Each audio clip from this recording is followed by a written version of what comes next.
Run, river, run, run through the hills. Run, river, run to the sea. Run, river, run to your place beneath the sun. Run, river, run over me. Run through the land, you run through my soul. Bring me with. Hi, this is Jan Lewis. Welcome to be my guest. Today we have author Caitlin Avery, and Caitlin came in from, I believe, Newton. I did. She came in from Newton today in this very rainy weather. She is the author of two great books, Lightning in My Wires and The Last Cruise. No, not Ted Cruz. The Last Cruise. Paul, if you can zoom in on these. The first one was Lightning in My Wires, right? What made you want to write that one? I wrote that in 2002, and what spurred it was that I had just come out of another disastrous relationship that was filled with drama, and it was basically time for me to take a look at what my role was in this series of just totally, disastrous relationships. So I sort of decided to figure out what I needed to do to be different and to be more focused on becoming Mrs. Right instead of, spending so much time looking for Mr. Right. Yeah. So it was a year in my life, basically started at the age of 29, where I basically tried a whole bunch of different things, just trying to figure out how I was going to get calmer and more self-loving and just become a much better person. More self-confident? Self-confident, yeah. I mean, a lot of the issues for me was a lot of negative self-talk was one of the That's a raging biggie. problems. It's hard to stop it. It is really hard to stop It ain't easy. I actually gave myself almost homework to practice, to change habits that I was doing. And I got really into yoga. I was an avid motorcyclist at the time. I did a lot of... No kidding, I can tell in the books. Yeah, I did a lot of riding. And it was kind of like me chronicling my experience and my problems and trying to figure out how I could get to a better place. What made you decide to write? I mean, what were you doing before you wrote? Were you working somewhere? Well, you've been an actress. Right? I was an actress, yeah. I was still working in LA. Probably my favorite part of acting became the writing that I did to prep for characters, and I did a lot of it. I've written all my life. I actually set out to write my very first book in kindergarten. Oh, okay. And I didn't make it to the end. I remember being disappointed in myself that I just didn't have the, the commitment or whatever to do it. Did your parents know you were doing this? Oh, yeah. And my mom really fostered, encouraged my love of reading and writing, starting at a very young age. Did you illustrate it all? I didn't. No, I wasn't really that into the illustrations. But I just always wrote, and for years I wrote poetry and didn't really share it with anyone, or maybe one person at a time. But I have hundreds of poems from when I was a kid. So I was in LA, I was already involved in the arts, and I had been studying for years and years how to tell a good story through plays and movie scripts and stuff like that. And as I sat down and started to sort of contemplate, I just felt like it was a really universal theme. Yeah. And I really wanted to expose myself and the mistakes that I was making in the hopes that I could sort of laugh at them, find humor, and... Oh, well, these books are, This is you. I mean, I've only met you, within the last hour. Yeah. And I can tell who the author was. These are really, really good. We've got, like I was telling you, we've got to get you up to, in July, Danforsport, Mass. It's on the... There is every July, the audience hears this all the time, there is the New England Authors Expo. You would love it. This genre of your book. It's held in the country club, but it's this huge ballroom. Oh. And authors of all different genres set up their display. Some are even downstairs, sci-fi. You can look over the yacht club. You can see the boats coming in. Oh, cool. You can even eat in the restaurant downstairs. Well, we make the trek up there, and I'm not an author, but I make the trek up there, and I introduce myself to many authors so that they can come on the show. Or they find me and start following me. They say, But I think you'd love it. I'll write it down for you later. No, it sounds great. Oh, definitely. I think you'd have a blast. From Newton, I don't know how far Danforsport is. If I'm from here, I think it's almost a couple hours for me. Okay. And I'm not a good traveler. Oh, really? Yeah, no. Now, before you moved to Newton, where did you come in from? Well, we were living a short time in Arlington, but that's just where we landed when we returned from LA. So I met my husband, coincidentally, a short time after I finished writing that first book. And in fact, I extended it as I edited to include the story of how we met, because it was quite serendipitous. Really? What happened? Well, he's from Marlboro. Yeah. I'm from Sudbury. Mm-hmm. We met 3,000 miles away from here at a party at the beach. And we just had so many things in common. It was beyond the fact that we grew up next door to one another. We were both really into motorcycles. We were both personal trainers at the time that we met. And it was an instant connection. And basically, once we sort of settled down and we had our son, we just decided that it was really important for us to be back here with family. And I had, around the time I was getting married, I had already decided that the acting was not in my cards, Right. like big success as an actress. It didn't really even bother me anymore at that point. I was losing interest. And I had gotten charged up about writing. Now, you wrote Lightning in My Wires. When again was this? That was written in 2002, the first draft. Give us an idea. You don't have to give it away, but give us an idea what this is about. So it's basically about my search for love, and it's a common tragedy about my dating life for some time in LA. And it really boils down to me figuring out how to love myself unconditionally. I became really aware of all the sort of bad attitude I had and negative self-talk. Mm-hmm. And I just needed to figure out, I had done numerous things throughout my adulthood trying to better myself. Right. And it just hadn't gotten me the place I wanted to be. So it's kind of about my journey and trying to figure out first what I needed to do, who I needed to be, and how I was going to get there. And I'm looking at the picture now, the picture of her on this. I would know her face immediately. And when she walked in today, she was gorgeous haircut. I said, that is stunning. Well, you have the kind of face who could wear anything. Oh, well, thank you. that was not really my choice. That was a commercial headshot. Yeah. And I was my agent sort of dictated to me what I needed to look like. Really? And the kind of person I needed to represent, which didn't necessarily feel spot on, feel like the right choice. You wanted to be very individual. I'm just not, the cutesy all-American girl at heart. I don't know, I felt like I was a little more, I like more drama or darker stuff than that. The writing, did you pick you're self-published, so you picked the cover yourself, right? That one I actually designed. I mean, I took a couple of different images and put them together, essentially. With the second book, it's an independent author, technically, in that I have a publisher. And so I worked with a designer and, I had editors and stuff like that. This is called The Last Cruise. C-R-U-Z, not Ted Cruz. The Last Cruise. Now, what's that one about? So The Last Cruise is about 3 women riding motorcycles down Baja on a vacation gone horribly wrong. And it's definitely an avalanche tale of things start to go awry and then it turns bad real quick. Yeah. It is sort of like, I like to say, Thelma and Louise meets Midnight Express in Mexico. Yeah, I would say so. Very, very good.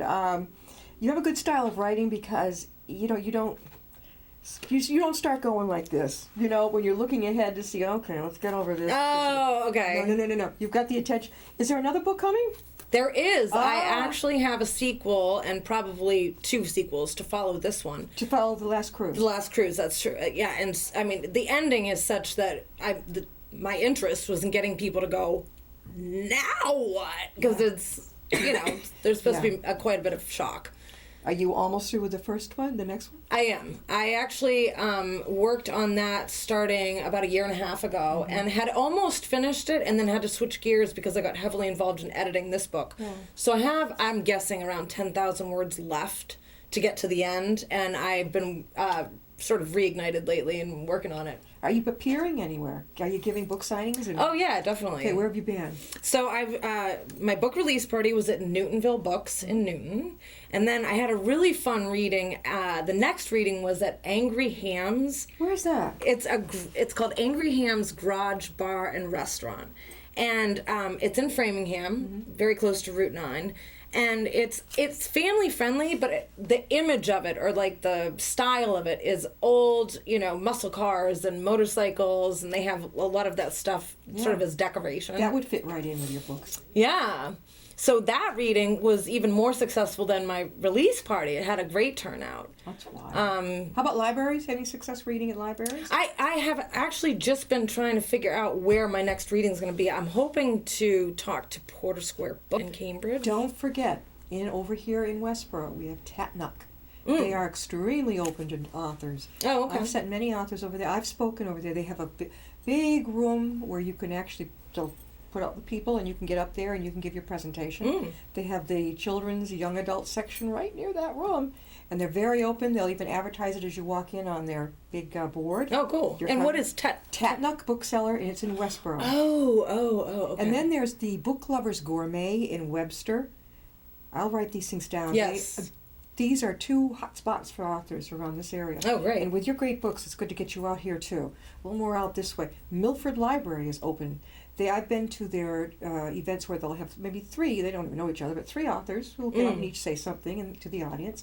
And then others where there's one. We've had an FBI agent on who has written 2 books, and that's where I met him. He was one of the authors at Milford. Oh, okay. So there's a lot of stuff going on. You got to kind of watch it, but I think you would do great coming out this way. Yeah, I definitely have to get it. And it was nice. I was driving here and I saw one of the signs, motorcycles are everywhere. Yes. So anywhere that people are interested in riding. Oh, this we hear a lot of what Porchetta runs going past our house. Mm-hmm. Oh my God! The guys. Well, they're coming in from. Did you come down 495? 495, yeah. Okay. Well, they come. This is where we live. We're in the direct, I think, side road heading for Route 140. Okay. From that area, as you came down, I took you through the center of town to keep it simple. But our side road, for some reason, they find it. We have huge trucks and bikes. They're going in a big tribe. Do you have a Harley? No, I don't have a Harley. I have a BMW.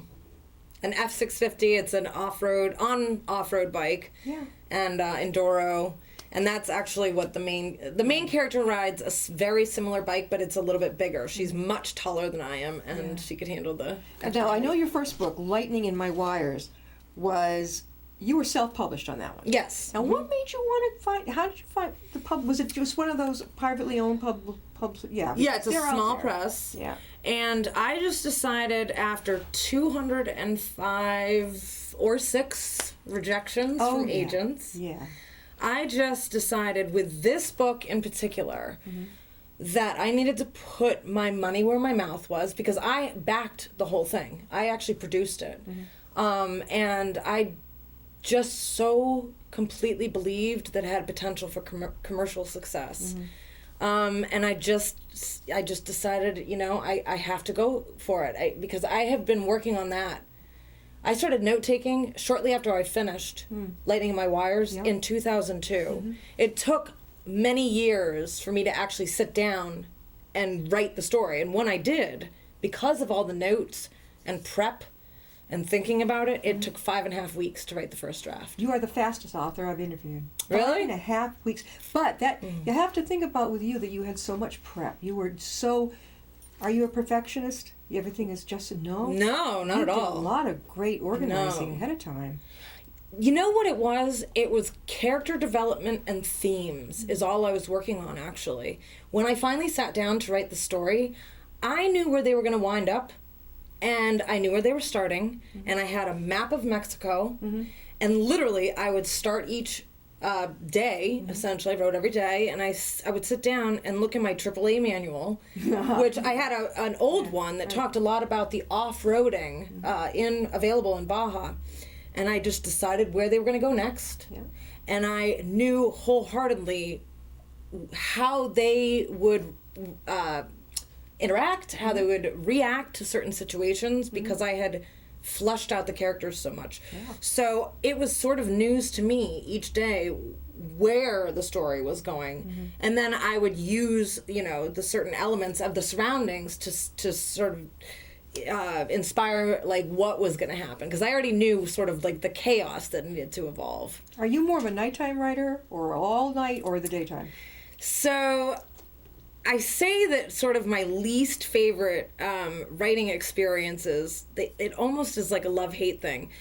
I will sometimes spend all night writing nonstop because I can't put it to rest. I can relate. I know, yeah. Yeah. You get that, you go to bed, and your mind is like this, and you think, no, I'm going to have to go back and write it down or check it on the computer.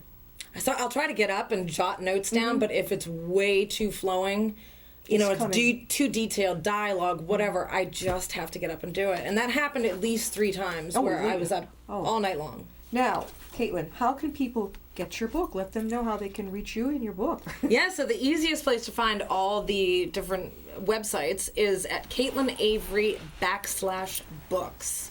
That's my website, and it has all the various websites: Amazon, Barnes & Noble, STP Publishing, which is my publisher.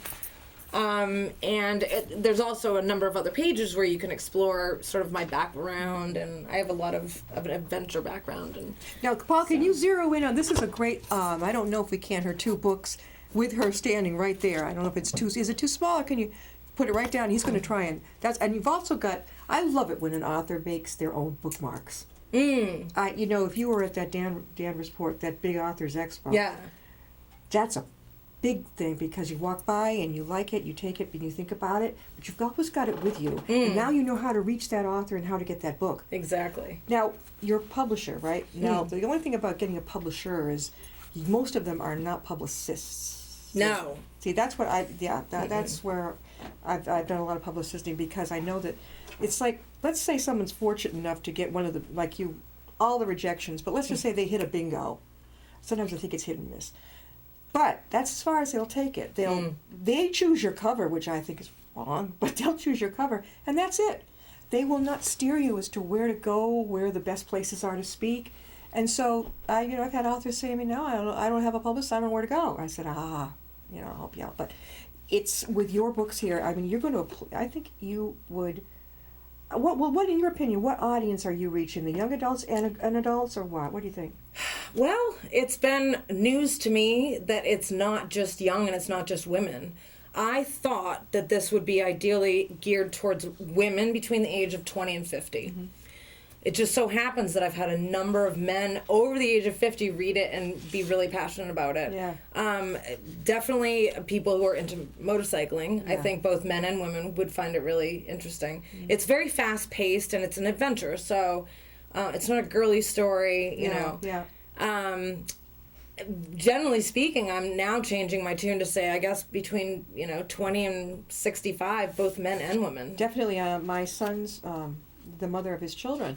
She is in the 20s range, and I'm pretty doggone sure she would get a big kick out of it. Yeah? Yeah. I mean, it's because of the way you write. And also, that first of all, of course, I mentioned I love lightning in my wives. Just the reaching up and the picture of you, I think that's really terrific. In the next one, have you picked out what you think you're going to have for your cover? Not at all. I don't even try to think about the cover. Actually, what I do generally is I'll do a cover early on just to put on my website, just so I can say, work in progress or available soon. Yeah. And that one it's as close to an image that's appropriate as I can get it quickly. Yeah. And then I spend months and months looking at images and, just trying to gather like what my favorite covers are. Your publisher now that you have, right? Is they open-minded that you are allowed to do that?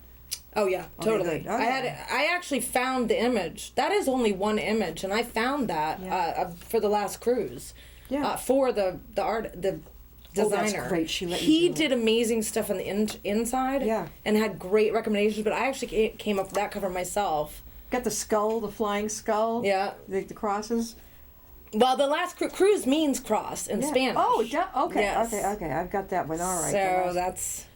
I love it. Now, you've got the next one coming up. Do we have to wait long?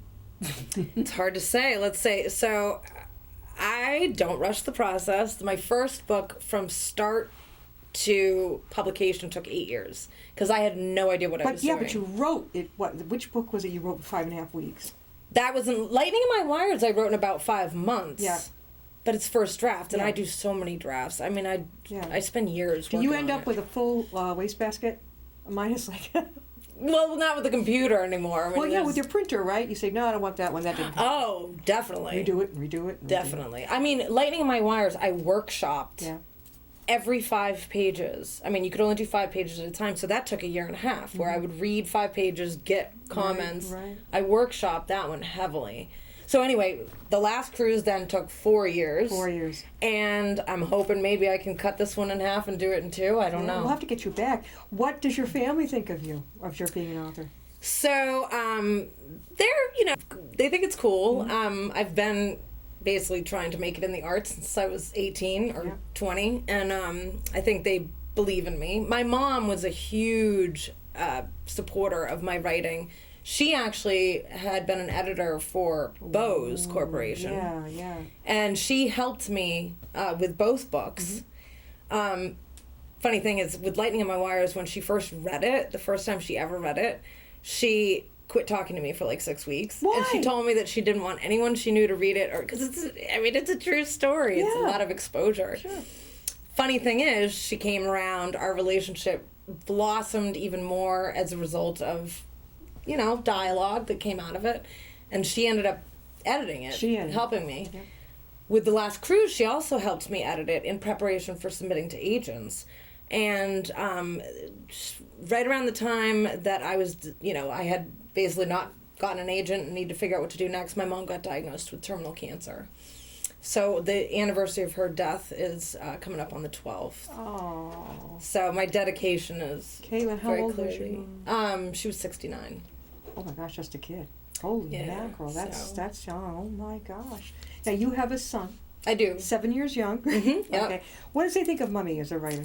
He doesn't talk that much about what he thinks about my writing, but back in January, I published in mid-December, and in January he started talking about wanting to get a print copy of a book that he and his buddies were working on in school. Yeah. So he talked about this over and over again. We never saw the thing until recently. It ended up being a 26-page manual on Minecraft, which is the What's popular. Minecraft? It's a game that these kids play on the iPad. Okay. My son probably knows about it. It's basically all about building your own world. It's Yeah. all just creation. Yeah. So they did this manual. My son had me print a color copy, and he went across to the neighbor's house, knocked on the door, and sold it to the neighbor for $1.50. The only copy he had? No, we made a copy. We printed it. So, and then he told me he wanted to make postcards, Yeah, but because what's I the had these feedback, fancy though? postcards. But what's the feedback from the neighbors? Well, we haven't heard really, but Okay. they liked it enough to buy it, I guess. good. It was so funny. So he's all into the business of it. He sees me hustling, and he's gone to the readings. And Isn't that yeah, cute? so He's your funny. only child, right? Yeah. Are you the youngest in your family? No, I'm the oldest of 2. You're the oldest of 2. Yeah. Sometimes I find a lot of authors are the youngest, and I don't know why. I don't know why that is. I don't know. Maybe even as in the birth order books, they say, well, you might be born the oldest, but maybe you weren't the more leader of the like the older one was. It can be almost reversed. Why? I was definitely the leader. I am very much the first child behavior, I think. Yeah. This is great. Caitlin, tell us one more time how people can get your books. Yes, so the best place to find all the websites is Caitlin Avery CaitlinAvery.com/books. And that's my website, and there are numerous pages, but the book page has all the information you need for purchase. Now, where are you appearing next? I'm hoping to appear at Porter Square Books, and I'm open to suggestions. Basically, I love getting in front of people and talking about it. Yeah, well, you're a natural. It's like the most exciting thing that I do is, share what basically is like the birth of this baby, and I know authors don't always get it. paid to speak either. It's usually just, you do it for free. Oh yeah, no, just getting the word out. And It's you so cross important. your fingers, yeah. I don't know if sometimes they find libraries they're good to speak in, but it's like those big fairs and things like that. Even if you didn't sell one book, I say, yes, but did you get out of your seat? Have a friend with you to watch your table. Get out of your seat and walk to the different tables. Meet the other authors. Give them your cards. Find out, because they may have a connection with somebody who loves your kind of book. That's right. That's right. You're not trying to compete with them. You're just saying, look, this is who I am. If you know somebody who likes it, great. Yeah, there's no competition. No, it's. I've had authors come back and tell me I didn't sell anything, and I paid $50 for my table. I'm like, but how many people did you meet? How about customers who stood by and talked with you? Did you say, gee, I'd love to talk with you more? Do you have a card? That's another way to do Yeah, it. exactly. It's marketing yourself. It's a numbers game, and I just figure if I've handed out 50, bookmarks, Yeah, it was I worth love the that. $50. And then also your table. Yeah. Not just make it something ordinary. Some of them just sit there like this. They don't have anything eye-catching as their big poster or something fun. Put my motorcycle helmet and gloves and That would be fantastic. let kids try on my mesh jacket. And Absolutely wonderful. And the Yeah. adults would want to try too. All Yeah. this type of thing. Anything you can to get them to come to your booth. yeah, exactly. To say, hey, what's this about? So we got about 4 minutes. What would you suggest to new authors coming in? What would you think? You got to sit down and write. I have so many people tell me that they think they have a book in them, that they want to write a book someday. I have to say that with the last cruise, what I used was a great tool to just make me sit down and do it every day. NaNoWriMo, which is the National Novel Writing Month that happens in November every year. And I really wasn't that involved in like going to group, write-ins or whatever. But, that was actually something of a competition. That was just in that they basically suggested that you're going to need to write about 1,600 words a day every single day in the month of November. And it became, exciting to be able to cross off the latest block of words that I wrote. Another thing too is with your work, I would go online and type in motorcycle clubs in Massachusetts. Oh, yeah. That's huge. And speak there. I mean, I think you'd be absolute shoo-in. And also, authors don't realize it, but many craft fairs, which you might think, oh no, they welcome you. And you know why it's cool? Because usually you're the only author. Everybody else has done a cute craft or something like that. You're the only author sitting there. Right. And many people who go to craft fairs, that I know, are into motorcycles. Where would you stand out? It's perfect. Thank you, Caitlin, so much for being on the show. Thank you so much for having me. We'll see you next time. Thanks. Be my guest.